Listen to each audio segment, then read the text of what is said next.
Erinomaisen näköistä kalapaikkaa. Meillä on kaatunut puu, pikkukalaa. Pystytään pikkuhiljaa lähestyä keulakoneella äänettömästi. Siellä oli ensimmäinen tärppikin jo. Ja sieltä kala kiinni.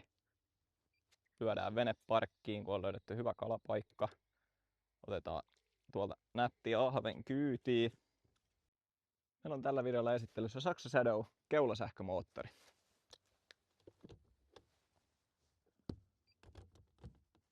Se on erinomainen kalakaveri suurimpaan osaan suomalaisista veneistä. Suuri hyöty mun mielestä keulakoneen kanssa saadaan tässä matalan kalastuksessa erilaisilla tyyleillä. On se sitten meritaimenen kalastus, hauen kalastus heinikon laidasta tai ahvenen kalastus kivikosta tai heinikon laidasta. Me pystytään kaukosäätimellä pikkuhiljaa ajelemaan näitä reunoja pitkin hitaasti ja huomaamattomasti. Ja mikäli me löydetään joku hyvän näköinen kalapaikka, niin kuin vaikka tässä tapauksessa kaatunut puu, me lyödään keulakone parkkiin.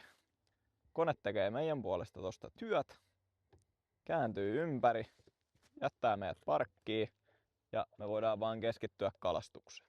Sieltä me saatiin heti kala kiinni. Oikein nätti ahve. Oi, ja irtos. Ja tässä mikä paras homma, niin me ollaan koko ajan pysytty paikallaan. Saksan keulamoottoreita voidaan ohjata kahdella tapaa. Ensimmäinen on selkeästi yksinkertaisin, eli kaukosäädin, joka tulee paketissa mukana.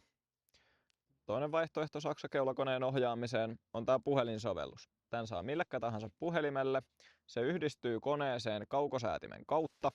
Ja sen jälkeen me saadaan täysohjattavuus koneelle täältä sovelluksen kautta. Mutta suurin hyöty, mitä me tällä saadaan, niin on reittien teko. Täällä sisällä on yksi GPS-anturi, josta se saa GPS-sijaintiinsa. Tämä tekee sen, että sitä ei tarvitse millään tavalla kalibroida.